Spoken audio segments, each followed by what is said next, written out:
By the time this program airs, the duo Matthijs de Ligt and Noussair Mazraoui may have already been officially announced on Manchester United's official website after completing their mandatory medical exams. With these two essential defensive additions, Manchester United is not expected to sign any more defenders as they currently have a sufficient number of centre-backs. Noussair Mazraoui can play on both the right and left flanks, meaning the Moroccan star will serve as a backup for both Diogo Dalot and Luke Shaw. Additionally, Tyrell Malacia is also set to return soon. While they are not making any further signings, it's highly likely that Manchester United will need to offload some players, with Victor Lindelof, born in 1994, being the most likely candidate.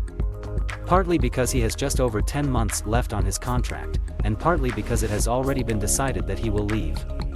Currently, several Turkish clubs are showing a certain level of interest in the former Benfica star, but the parties have yet to agree on a price. It is rumored that Manchester United wants to receive around £15 to £20 million for this deal, although that is still a significant amount for clubs outside of Europe's top 5 leagues. In midfield, there are many links between Manchester United and prominent targets, but it can be confirmed that Martin Zubimendi will not be joining. This is partly because the player confirmed his intention to stay at Real Sociedad last night, and partly because Manchester United has not made any formal offers, only showing a slight interest in the Euro 2024 champion. As for other transfer targets, Adrien Rabiot seems less likely due to his age and wage demands, even though he is currently a free agent after not extending his contract with Juventus. Last night, there was some hot transfer news involving Manchester United, as midfielder Sander Berge was left out of Burnley's squad for their away match against Luton, where they won 4-1. However, Manchester United's top target remains Manuel Ugarte. According to David Ornstein and Fabrizio Romano, the issue with this deal lies in the valuation, with Paris Saint-Germain demanding €70 million, despite the Uruguayan international not maintaining the form he showed 12 months ago. On the other hand, Manchester United is only willing to pay around €40 to €50 million, including add-ons. There is a crucial detail in Manchester United's midfield purchase plan that they might not be determined to bring in a new midfielder this summer. The reason lies in Casemiro's surprising return to form.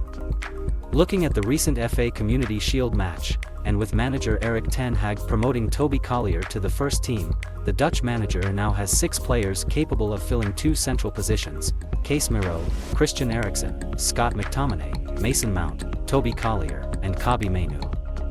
Additionally, Manchester United still has the option to pursue Sofiane Amrabat if they genuinely want to strengthen the midfield.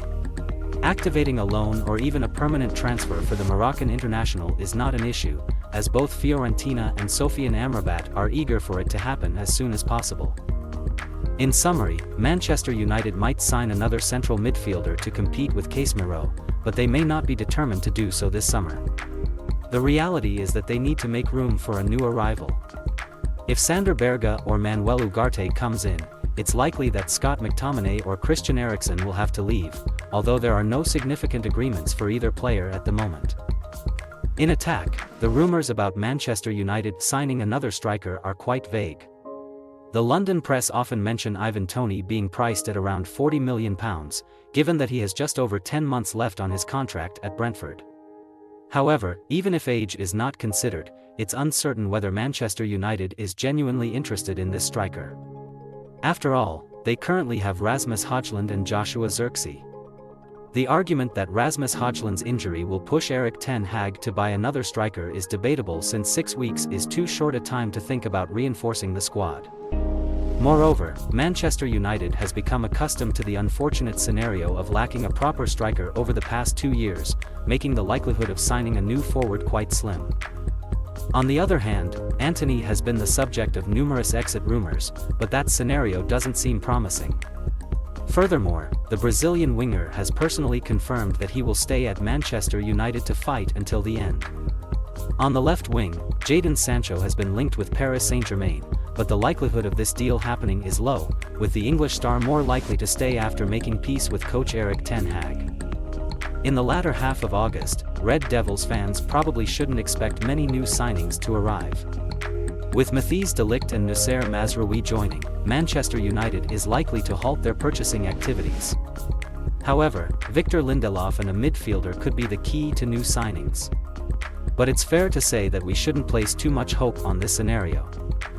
Looking at the overall picture, the following positions are clear: goalkeeper, Andre Onana as the starter, Altay Bayender as the backup, and Tom Heaton as the third choice. Right-sided centre-back, Harry Maguire and Matthijs de Ligt competing, while Victor Lindelof is likely to leave this month.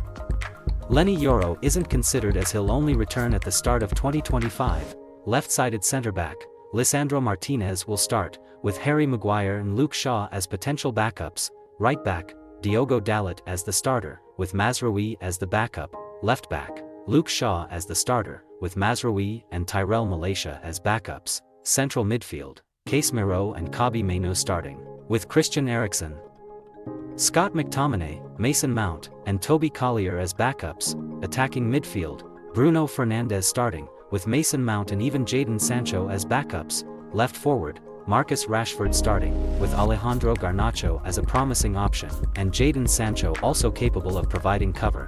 Right forward, Amad Diallo is likely to start, although Facundo Pellistri is highly regarded, while Antony is expected to be a backup. Striker, Rasmus Højlund and Joshua Zirkzee will compete for the starting spot. Thus, even without additional signings, Manchester United still possesses a sufficiently stable squad for the new season.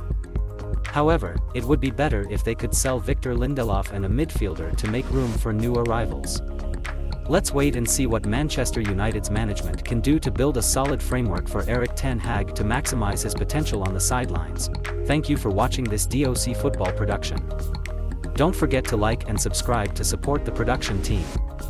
Goodbye and see you again.